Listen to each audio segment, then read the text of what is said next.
Rainha Conga. Cadê as galinhas?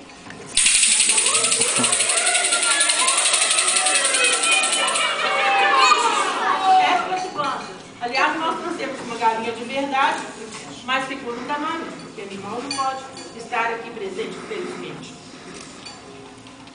É linda, não é ela? Eu tô achando que vocês estão muito quietinhos. Uma rainha? Não é todo dia que a gente vê uma rainha. Vamos lá, uia lá!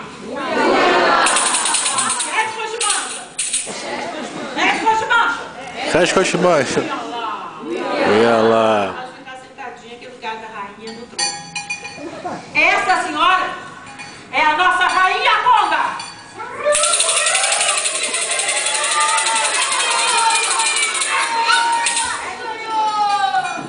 A Rainha Conga, o reino dos prazeres.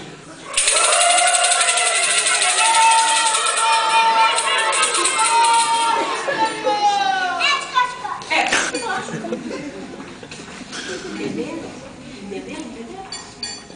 Antigamente, aqui na terra da santa, dos prazeres,